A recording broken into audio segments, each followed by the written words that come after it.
The call came at 5:41 p.m. on a Thursday. Cardiac arrest on the warehouse floor, no pulse on arrival. By 6:12, a nurse in blue scrubs was explaining forms and an estimate for transport and emergency care that would post to the account within 10 days. By 7:03, Lauren was sitting in her car under the orange glow of a hospital parking lot, light staring at rent due in 8 days. $1, $2.95. With $483.22 in checking $46.11 in savings, and 2 children at home asking when Dad would be back. She held her phone like it could reverse time. It could not. The texts kept arriving. "We're here for you. Let us know what you need," while the numbers sharpened into facts. A funeral cost she couldn't face. She pressed her forehead to the steering wheel and felt the world tilt. Evan was gone.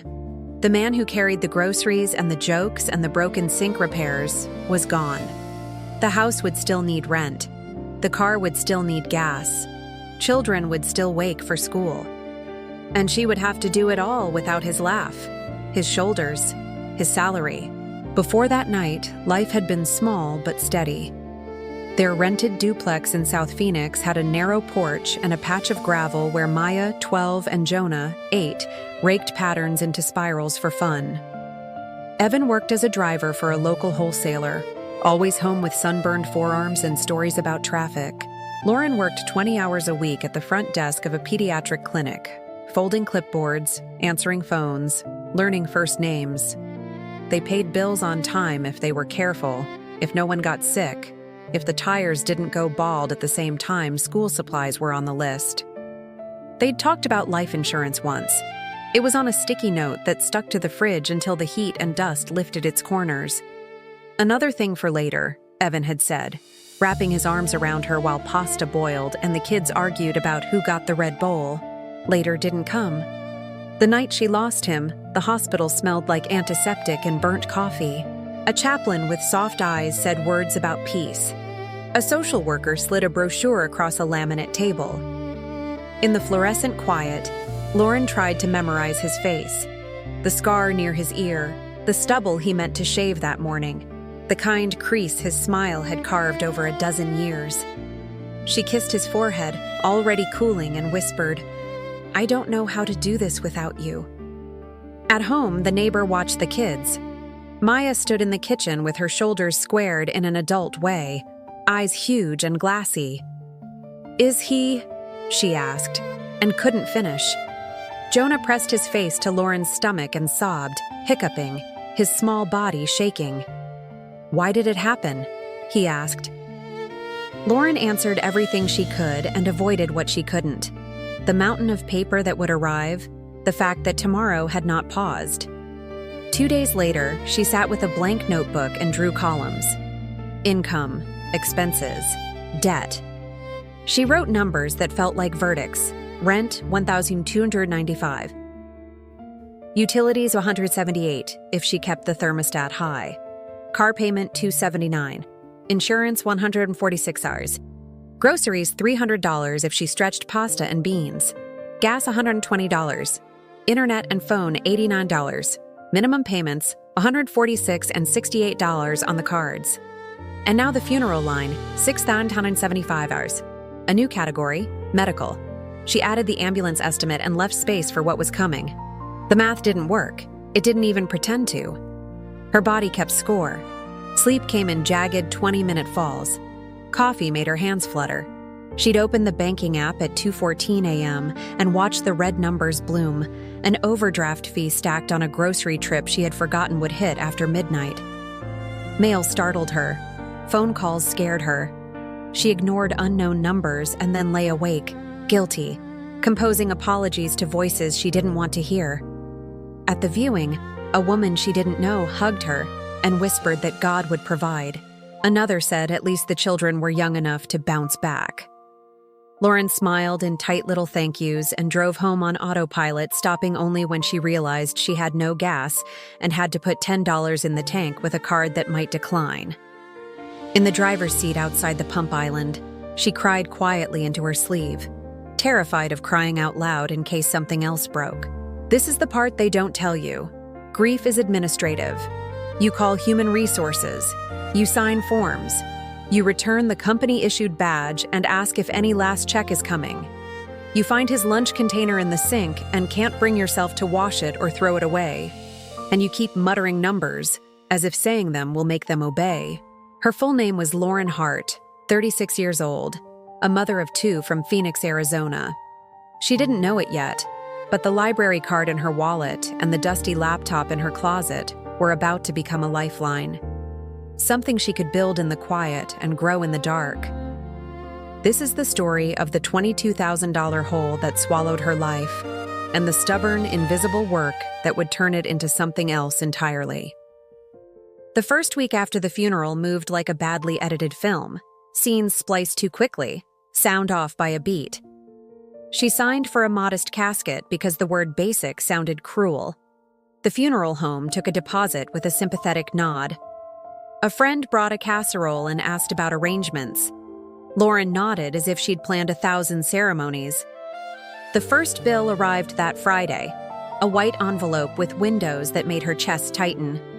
On Saturday, the bank charged $34 for overdrafting a $6.08 purchase, and she stared at the notification until the screen dimmed. On Monday, she put the kids in the car for school. "I'll pick you up at 3, she said, smiling with her mouth, and then sat in the parking lot pretending to fill out forms while sobbing into the heel of her hand. At noon, a caller asked about an unpaid balance from the clinic. She'd forgotten her own dental cleaning bill. The tone on the line made her feel like a criminal. She hung up and pressed her back to the wall, dizzy with shame. She applied for jobs in the hours when the kids were doing homework or asleep. "We appreciate your interest. We're moving forward with other candidates." The rejections stacked. On Thursday, she went to a hiring event at a large retail chain because the sign promised immediate interviews. She handed over a resume that listed 12 years of part-time front desk work and volunteer coordinator at the kids' school, and watched the manager's eyes flick up and down. "Overnight stocking," he said. 10 p.m. to 6 a.m., 4 to 5 nights a week. "Can you lift 40 pounds? She nodded. "Rate is $13.75 an hour." She took it. The uniform was a poly cotton shirt that didn't breathe. The manager talked fast and didn't smile. Pallets, aisles, keep up with the gun. He meant the handheld scanner. She learned the code for damaged and the code for overflow, and how to smile at customers who wandered in asking where the light bulbs were at 2 in the morning. The fluorescent lights made the world feel like a fish tank. The music looped. Her feet throbbed. She did the math on a sticky note. 13.75 x 34 hours x 1,870 before taxes. Humiliation arrived daily. "Pick up the pace, Lauren," the manager said loudly enough for everyone to hear. A customer snapped her fingers, actually snapped, and said, "I've been waiting." A coworker, barely 20, asked, "How's the widow life?" and laughed, and Lauren held a heavy box a fraction too long, shaking because dropping it would be permission her body craved. On a Thursday morning, she ran into a mom from Maya ES class while bagging day-old bread at a discount shelf at dawn. The mom's eyes flitted from the uniform to Lauren's face. "How are you?" she asked too brightly. "We're fine," Lauren said, heat crawling up her neck. Sacrifice crept into everything. She posted the couch on a neighborhood site and watched strangers carry it down the steps. She kept the ring until the rent due date landed like a threat. The pawn shop neon hummed. The clerk turned the gold band in the light and offered $280. Lauren stared at the ring-esque groove, the tiny scratches, and nodded because the rent didn't care whose promises it held. That night, she fed the kids pasta and took only 2 bites. "I'm not hungry," she said when Maya asked. She washed clothes in the bathtub to delay a trip to the laundromat. She turned the thermostat to 85 and told the kids to sleep with a fan. The desert heat rifled the curtains anyway. Her body kept issuing invoices of its own. A molar throbbed. The thought of a dentist bill made her jaw clench more. A check-cashing place flashed payday advances in red neon. She walked past it every night and forced herself not to turn in, then didn't tea one Tuesday when the bank balance showed $14.92 and groceries wouldn't tea wait. The fee was a punch she took on purpose. She loaded a little plastic card with borrowed money in self-disgust. The breaking point came in pieces that looked like nothing from the outside. A $4.62 debit for milk at a corner store hit after midnight. The bank stacked an overdraft fee on top. The next morning, an automatic payment she'd forgotten about, $19.99, tripped another. The red numbers marched. At work, her phone buzzed in her pocket during shift, and she took the call in the bathroom, whispering so her manager wouldn't hear. "Ms. Hart, this is a courtesy call regarding your past due balance." Courtesy felt like a joke. She hung up and stared at herself in the mirror under harsh light, eyes red, mouth drawn. That night she buckled and broke. She closed the bathroom door in the little duplex and slid down the wall to the tile floor. She put her hand over her mouth to keep from waking the kids. Her chest heaved in uneven waves. Snot ran into her palm. She didn't care. She cried until her ribs ached, until the faucet's slow drip was the only sound, until the question she'd kept from herself ripped free. "I can to live like this. How do I change it?" The answer didn't show up with a choir. It came from somewhere ordinary. On Saturday, she took the kids to the public library because the AC was free, the chairs were soft, and the quiet felt like mercy. On the community board, a printed flyer with tear-off tabs read, "Free workshop, Intro to Bookkeeping for Small Businesses. Learn basics of income expenses, invoices, and simple tax prep. Tuesdays at 6 p.m., Room B." She studied the word bookkeeping. Numbers, but not math for math's sake. Math for meaning. The memory flashed. Evan at the table 2 summers ago, telling his brother, "Most small shops don't know their numbers. That's what gets them."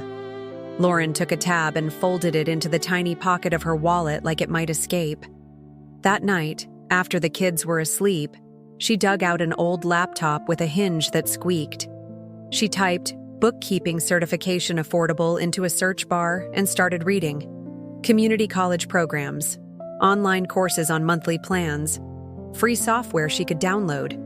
She wrote down 3 options and added costs in the margins. She looked at her schedule and saw where the time would live. After work, after the lunches were packed, after the kids' socks were paired. At 11:47 p.m., sitting cross-legged on the floor because the couch was gone, back leaned against a wall painted a paint color called Desert Dusk, she clicked Browse Programs on the community college website and found a 12-month bookkeeping certificate, won $200 with a payment plan. Her hands shook. She didn't believe it would work, but she was out of other options. She opened a new page, filled out the form, and pressed Submit. The first 8 weeks were a haze of highlighters, late-night tutorials, and alarms she hid under the pillow so they wouldn't wake the kids. The college approved a monthly plan at $100. She bought a used textbook from the bulletin board for $15 and downloaded free accounting software the instructor recommended. Morning routine: get the kids to school with backpacks ready and shoes found. Daylight: nap for 90 minutes if she could, then bills, then a shift at the clinic when they could spare hours. Evening: homework and tacos, baths, stories. Night: a shower to wash the store smell from her skin, then 3 hours of study while the house exhaled. She fell asleep on chapter headings, chart of accounts, with her cheek on the page and woke with a damp rectangle on her face. On the Tuesday, she learned debits and credits. Something eased inside her. It was a language that could be mastered. Money as story told line by line. The instructor, a woman in her 50s with glasses that slid down her nose, stopped by her desk. "You've got a knack," she said softly. Lauren nodded without trusting her voice. It had been a long time since anyone used the word knack near her name. By month 2, there were small victories she kept like polished stones in her pocket. She scored a 94 on a quiz and sat in her car in the campus lot and cried, the kind of cry that cleans you. She took a picture of the grade and texted it to herself with a single word: proof. She went to the library on lunch breaks at the clinic and read a paperback about household budgets. She started tracking every dollar in a lined notebook with a date at the top of each page. She tried the envelope method, $240 in cash, divided into groceries, gas, misc. When the groceries envelope was empty, they ate rice and beans and made it a game. Bean night with cumin and lime. The side door cracked open one Saturday. A co-worker from the store, Jazz, who ran a tiny cleaning service on weekends, asked for help. "I'm drowning in receipts. I heard you're taking classes," she said, embarrassment coloring her cheeks. Lauren spent 3 hours at Jazz's kitchen table building a simple spreadsheet. Income, expenses, profit. She charged $20 an hour because anything more felt like a lie. Jazz paid in cash and hugged her at the door. "I didn't know where my money went," she whispered. "Now I do." That night, Lauren put the $60 into the envelope marked medical and felt something she hadn't felt in months, forward. The work was not a movie montage. It staggered. The car needed a battery. $129 gone in 10 minutes. Jonah got a fever and she missed a shift. The paycheck came short. A woman who Dee asked for help reconciling her Salon S books never paid the second half of the fee and stopped answering texts. The instructor handed back a project with red ink bristling at the top. "This isn't clear. Start again." Lauren folded the paper in half and carried it like a hot secret to her car, sat with both hands on the wheel, and gave herself 2 choices: quit or keep going. She thought about Maya S. face when she asked about field trip money, and about the bank app, S. red numbers. She turned the key and drove back to class. By month 6, she started hearing herself give money a job instead of letting it run wild. She opened a tiny emergency fund with $25 at her local credit union and joked with the teller that the ink might cost more than the deposit. "Everyone starts somewhere," the woman said, and it landed like a blessing. She looked up debt strategies and chose a hybrid. The smallest balance first for momentum, then the highest interest. She attacked the $2,240 card with every windfall.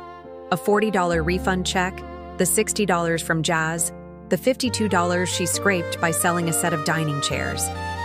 The night the balance clicked to 0.00, she took a screenshot and set it as her phone background. Momentum, when it arrived, felt homemade. Through Jazz, a landscaper texted, "I heard you help with books. Can you do mine?" She met him at a coffee shop and built a simple system for $100 paid in 2 installments. The next month, a mechanic referred by the landscaper asked for monthly help. Lauren raised her rate to $25 an hour and felt like a fraud until she realized they spent more on parts cleaner. She was still working the store 4 nights a week, still making dinners with exact portions, still keeping the thermostat high. But now, 2 Saturdays a month, money came in sideways. Honest, earned with her brain, not her back. She negotiated without knowing the word for it. She called the internet provider and said, "I can't keep this plan. Is there a lower rate?" The agent offered a promotion that cut $20 a month. She called one of the credit card companies and asked for a hardship program. Because she'd never missed a payment until the funeral month, they put her on 7.9% for 12 months and waived a late fee. She called the hospital billing office with a notebook in front of her. "I lost my husband. I work nights. I want to pay, but I can't pay what you're asking. Is there financial assistance?" There was, 25% off with income verification and a 0-interest plan. She hung up and sobbed, not because the debt vanished, but because someone, somewhere, had listened. Year 1 ended with a certificate pinned to a corkboard in her kitchen. The email had arrived at 7:14 a.m. while she was packing lunches. "Congratulations. You have successfully completed the program." She sat on the floor and let the kids be late to school because she wanted them to see her hold the printed paper, to hear her say, "I did a hard thing." Maya said, "Of course you did," as if it had been inevitable. Perhaps to Maya it was. In the months that followed, Lauren stopped apologizing for charging. She raised her rate to $55 an hour for monthly clients, kept 2 evenings open for work, and put clear boundaries in her calendar. No calls after 9, no weekend emergencies unless prearranged. She built a simple one-page site using a template, careful not to call it a company, careful to promise only what she could deliver: invoices, payroll, reconciliation, clarity. She printed a dozen flyers and put them where people who needed her might be, near the parts counter at a local auto shop, on a bulletin board at a community center, at the library entrance beside the classifieds. Money started to shift its posture. She still clocked in at the store, but she now added $600 when $100 a month from clients who paid on time because their businesses ran better when she touched their numbers. Her mindset shifted as measurably as her balances. Money stopped being a storm that happened to her and became a system she could learn. She showed Maya the budget spreadsheet one night. "See this column? That's income. This is expenses. This number at the bottom is our buffer. It's small, but it's ours." Maya leaned over the screen like it contained a secret map. Jonah asked if saving was like leveling up in a game. She said yes, and he nodded, finally understanding why Bean Night mattered. 2 years in, a sentence appeared in her head and stayed. "I am not drowning. I am swimming." The shore was still far, but she could see it. By month 21, she dropped 1 overnight shift. By month 24, she kept the store gig only on weekends when the schedule fit. She had 9 steady clients: 2 landscapers, a mechanic, a small food stand, a house painter, a daycare owner, a dog groomer, a handyman, and a photographer, each paying a retainer that added up to $3,100 on a good month. She was tired. She was still afraid, but the work was working. The last debt was a number she knew by heart: $2,013.80 left on the funeral account with the smallest print and the heaviest meaning. On a Tuesday in late spring, 3 years after the ambulance lights washed her porch in red, she sat at the same scarred kitchen table where she'd once counted coins. The kids were at the library, the house was quiet, and the late sun made rectangles on the floor. She logged in. She clicked Pay in Full. The screen asked, "Are you sure?" She was. She typed the numbers exactly, checked them twice, and pressed Submit. Processing, a spin. A pause long enough to make her doubt. Then the refresh. Balance, $0. She stared until her eyes burned, waiting for an error that didn't come. Then she walked to the bathroom and cried the kind of cry that feels like rain in the desert. Hard, clean, necessary. When the tears slowed, she laughed at herself in the mirror, touched the corners of her eyes, and whispered, "We did it." They celebrated that night at a modest place where someone took their order at a sticky table. For the first time in years, she didn't check the right side of the menu first. "Get what you want," she told the kids, and meant it. Jonah ordered pancakes at night just to see if he could. Maya raised a glass of water and said, "To us." Lauren carried the moment home like a lantern. Life didn't become a montage of perfect mornings. But the axis shifted. Her client list grew through the only marketing that has ever really mattered: relief shared between friends. She keeps me out of trouble. She tells me the truth. I finally know what I make. Within a year of that final payment, she had 22 monthly clients and 2 quarterly-only accounts. She moved her prices to $65, $75 an hour depending on scope, and offered fixed monthly packages to those who needed predictability. Her gross revenue, she loved using words like that now, hovered around $90,000, $100,000 a year. After taxes, software, and a part-time assistant she brought on for 10 hours a week, her take-home supported them with space to breathe. She stopped the overnight shifts entirely. Sleep returned to her like an old friend who'd been lost in a crowd. She made coffee in the mornings and sat on the porch while the desert woke, building a little empire that made no noise, just tidy ledgers, tidy lives. She kept hours that let her attend band concerts and dentist appointments. She said no to clients who wanted chaos, yes to those who wanted clarity. Her phone didn't feel like a predator anymore. The upgrades were small and enormous. First, they moved out of the cramped duplex to a 2-bedroom in a quieter neighborhood where the air didn't smell like hot asphalt. Then, after another year of saving and checking and waiting, she signed papers on a modest 3-bedroom house on the west side with a fenced yard and a lemon tree that had not yet decided if it would bear fruit.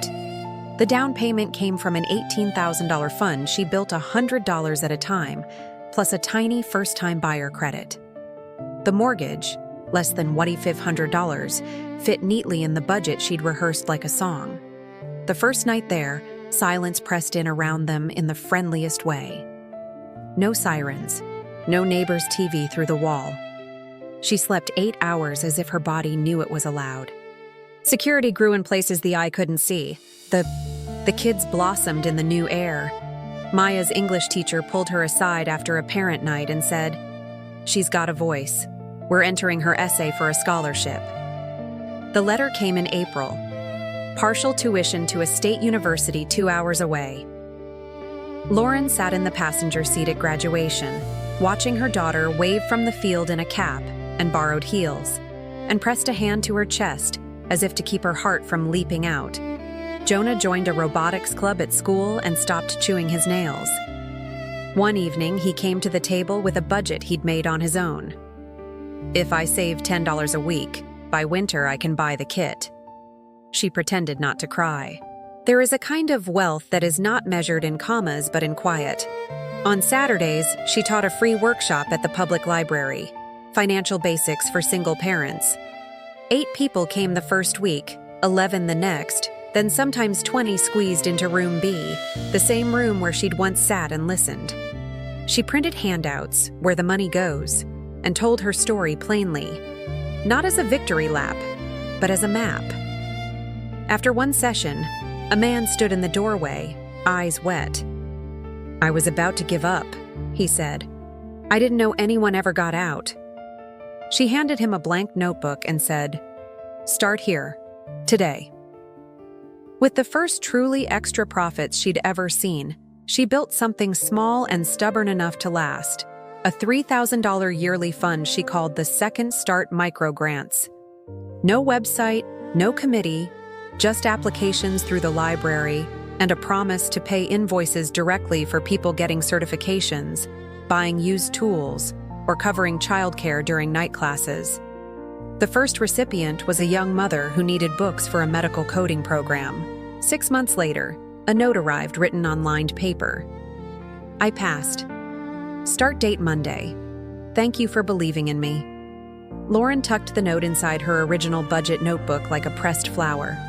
On the anniversary of Evan's death, she drove to the cemetery just after sunrise. The grass was brittle around the edges from months without rain.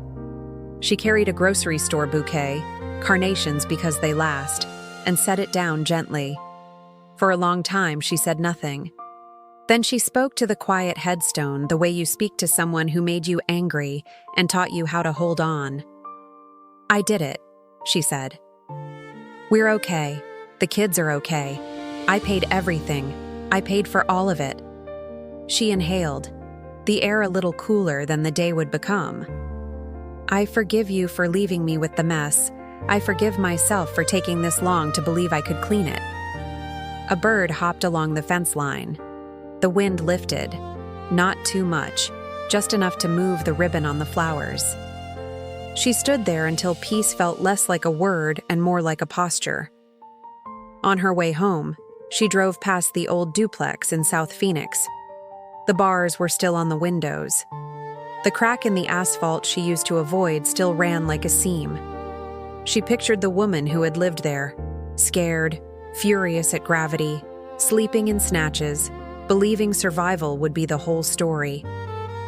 "Thank you for not quitting," she murmured to the windshield, and turned toward the house with the lemon tree. That night, after the dishes were done and the porch light clicked on, she sat at the kitchen table with the notebook from the beginning, the one with lines so thin her pen had bled through. On the first page, in frantic, slanted handwriting, she'd written years ago, "I don't know if I can do this." She added a line beneath it in calmer ink. "You did, and the doing made you new." She closed the cover and looked around at the quiet empire she had built. A corkboard with client checklists, a calendar with workshop dates, a folder labeled Micro Grant Ideas, a framed photo of Maya in a cap and Jonah holding a robot that still worked. Money hummed in the background like an appliance that no longer startled her. Present, predictable, manageable. If she could tell the woman on the bathroom floor anything, it would be this. Freedom isn't a windfall. It's a practice.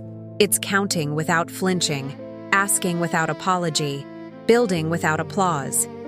It's choosing the small, boring, faithful thing 1,000 times until the big thing happens all at once. Outside, the desert evening glowed a gentle copper. Inside, 2 children slept safely. And under a wall calendar, a ledger with her name on it rested at last on a line that read, "What her heart finally knew. 0 owed, everything earned." If Lauren's story moved you, share it with someone who needs hope tonight, and start your own 5-line budget before you go to sleep. Your quiet empire can start small, right now.